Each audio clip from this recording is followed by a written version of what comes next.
Make me shine instead of my brother. Give me his star, his destiny. Forgotten like I've been all these years, Nnamdi said to the herbalist. They always said Kelechi was born with a golden star over his head. The night he arrived, the midwife swore the moon glowed brighter. His cry was loud, alive, and the breeze through the thatch smelled of rain and fresh mango leaves. People said he'd be great, a leader whose name would shake the ground. For a long time, it seemed true. By 10, Kelechi had memorized an entire book of Proverbs, won a state scholarship, and built a wooden go-kart from scraps. Teachers adored him, girls giggled when he passed, elders greeted him with pride. His mother, Mama Nneka, loved to say, Kelechi is not just my son, he is God's promise to this family. Then there was Nnamdi, 2 years younger, same mother, same house, but never the same light. Where Kelechi stood tall and confident, Nnamdi stayed quiet in corners, chewing his shirt collar. He stammered, failed exams, and was forgettable, his name only mentioned beside Kelechi's, and never kindly. An uncle once said at a family gathering, Kelechi's blood is hot with kinship. But Nnamdi, he carries silence like a curse. Nnamdi heard it all, the mocking laughs, his mother's sighs, his father's impatient glances, but he kept hoping. At 27, Kelechi was flying, freshly promoted to team lead at a major tech company in Calabar. His manager shook his hand in front of the whole office. You're going places, Kel. International soon.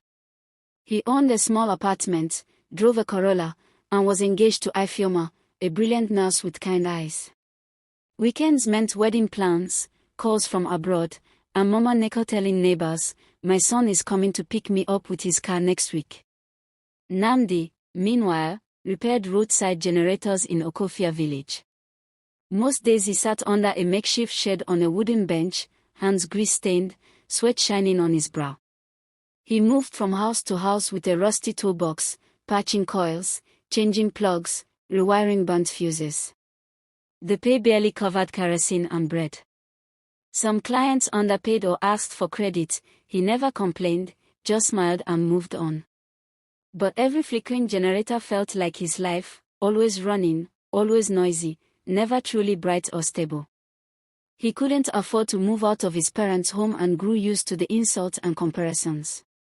One Sunday the generator at home died again. Their father, Papa Okafor, was yelling from the back. Nnamdi had been told to fix it, but the coil was burnt beyond his small skills. Useless boy, Papa Okafor shouted. Even small generator you cannot fix. If it were Kelechi, he would have fixed it, in fact, he wouldn't let it spoil. The words struck like a whip.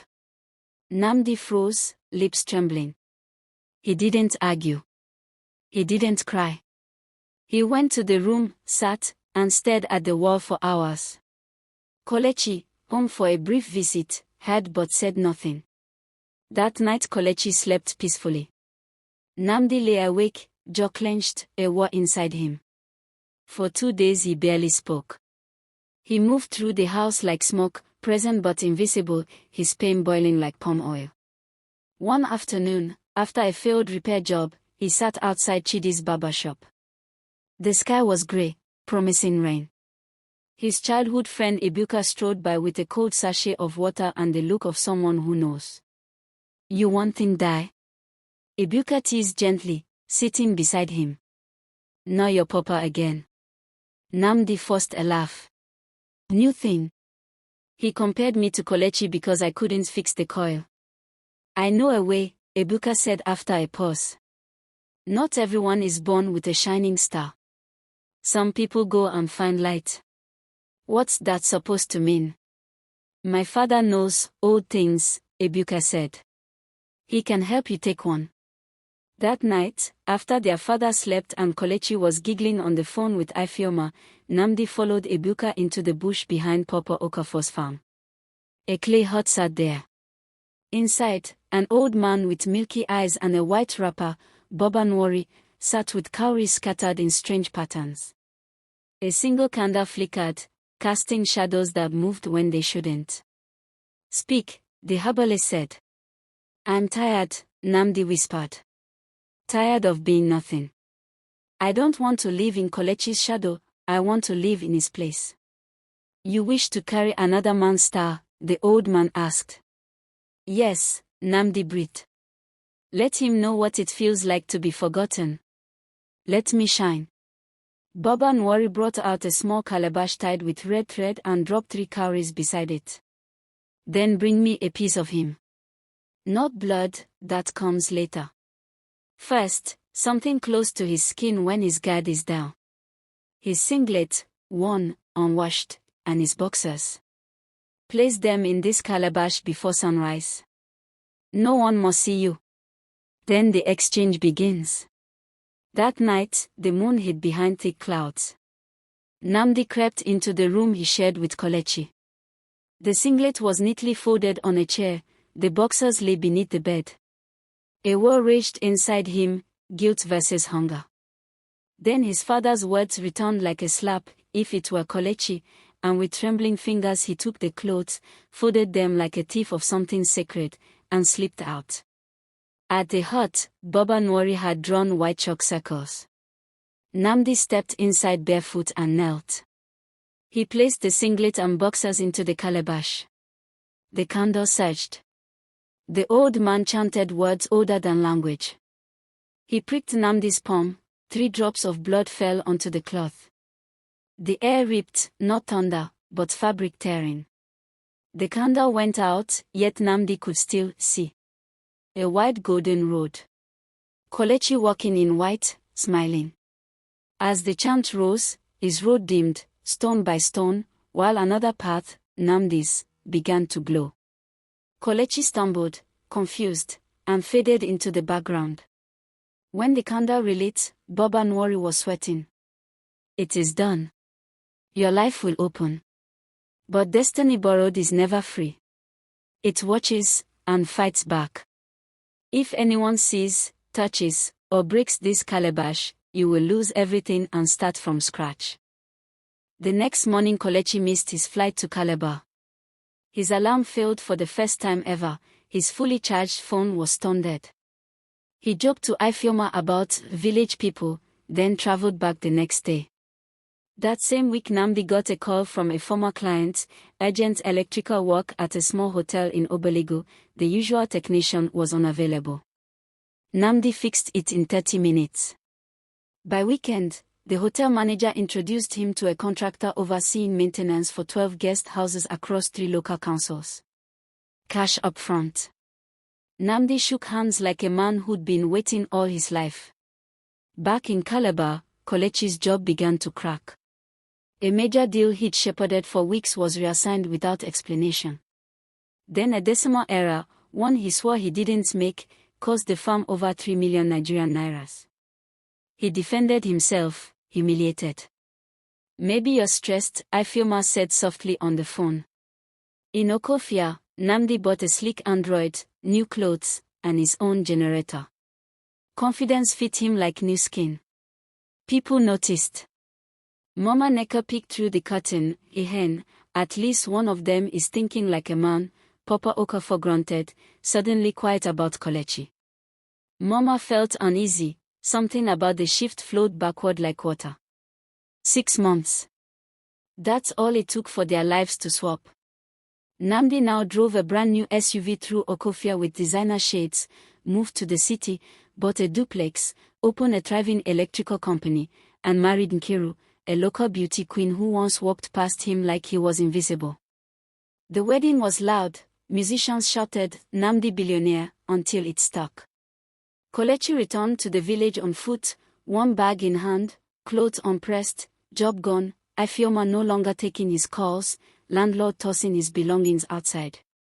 He began to drink ogogoro. At first it helped him sleep, then it became breakfast. By week 3 he wandered shirtless and barefoot, laughing at nothing. People shook their heads, that golden child. Now he's mad. Namdi had everything, except the one thing money couldn't buy, Ozo, the title reserved by tradition for the first son in their lineage. It came with land, authority, and a council seat. He courted elders with gifts and promises to build a new community hall. Papa Okafor, now leaning proudly on Nnamdi's shoulder, did not object. The title ceremony was set in the village square. White tents, palm wine, elders in red caps and lion head beads. Nnamdi arrived robed like a king. But as the ritual began, the air grew cold. The chief priest, chalk-marked and severe, raised a hand. Wait. This title cannot be given. Why? Nnamdi asked. From birth, Ozo belongs to the first son, and that is not you, the priest said. I speak of destiny. Even if the first son drinks dust, the title waits for him, or it waits for no one. A bottle shattered in the distance, Kelechi, staggering barefoot along the roadside, shouting at the sky. Nnamdi's proud smile cracked. For all he had stolen, the throne would not accept him. While Nnamdi stood in the square, Nkiru was in their city home, humming as she deep cleaned. Lately he'd been sleeping badly, grinding his teeth, muttering, "They can't take it from me." She cleaned the kitchen, bedroom, guest room, then approached his study, usually locked. Today the door was open. The air felt heavy, as if it hadn't been breathed in for a long time. Under the big desk, her broom hit something thud. Wedged between the wall and leg of the table, a small calabash wrapped in red cloth. Heart pounding, Nkiru unwrapped it, a crumpled white singlet, torn boxers, dried leaves, chalk marks, flecks that looked like blood. She tried to call Nnamdi, no answer. Something told her not to leave it there. She grabbed her keys and drove straight to Okofia. Nnamdi arrived at his parents' compound after the failed ceremony, and froze. Nkiru's car was parked. She stood barefoot in the courtyard, arms folded, face blazing. Mama Nneka sat stunned, Papa Okafor stood rigid. At Nkiru's feet lay the red-wrapped calabash. Don't say a word, she warned. What is this? Whose shirt? Whose blood? What have you done? Nnamdi, Papa rasped, this thing, is it true? Silence louder than confession. With a cry of disgust and hurt, Nkiru hurled the calabash to the ground. It shattered like thunder, feathers, powder, bones, and cloth scattering across the cement. Mama gasped. Papa staggered. Even Kelechi, sitting dazed under the mango tree with cheap beer, flinched and looked up. The compound became a courtroom. Finally Nnamdi spoke, not angry, but emptied. I didn't plan to be this person. You killed me long before that calabash touched my hands. Every day it was, why aren't you like Kelechi? You don't know what it does to a child to feel born wrong. I tried. God knows I tried.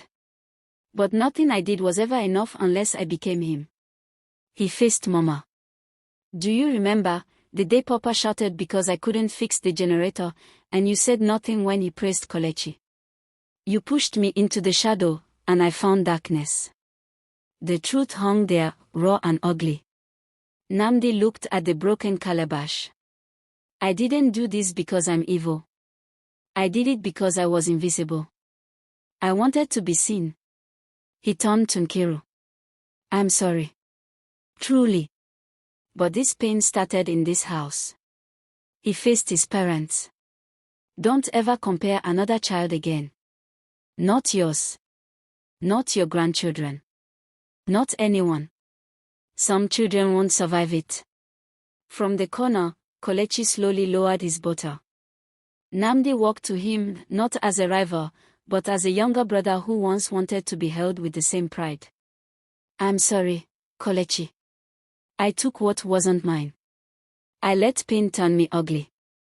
Something cleared in Kelechi's eyes. He stood and pulled Nnamdi into a hug. In that embrace, a fog seemed to lift. His gaze steadied. Shoulders straightened. He blinked, looked around like waking from a long, haunted dream. Where have I been? He whispered. Mama Nneka gasped. Papa Okafor sank to his knees. Nnamdi just smiled, he knew the exchange was over. The star had returned to its rightful owner. And he felt it already, the cold emptiness tugging at his chest. The money, the properties, the contracts, they would scatter like smoke. He didn't fight it. He was grateful madness hadn't claimed him, that death hadn't come in the night. He could start again, with clean hands. He turned to leave the compound with nothing. Where are you going? Nkiru ran after him, tears-stricken. You think you can just go? I don't expect you to come, he said. You hurt me. You scared me. But you stood before your parents and tore your pride apart. I don't know what that means yet, but it isn't nothing. Then come, he said softly. They walked out together. In the days that followed, Kelechi asked for water instead of drink. He bathed, shaved, and walked slowly around the compound, rediscovering the ground beneath his feet. He began to write again in the old journal Mama Neka thought he'd burned. Mama wept quietly. Papa stared at his hands. One evening he said, "We killed them both." Mama nodded. From that day, they vowed, never again would they compare. Not children. Not grandchildren. Not strangers. What they once called motivation had been a slow, silent weapon. Moral. Every child is born with a different light. When you force one to live in another's shadow, you don't just dim them, you risk losing them entirely. Praise each child for who they are, not who you wish they were.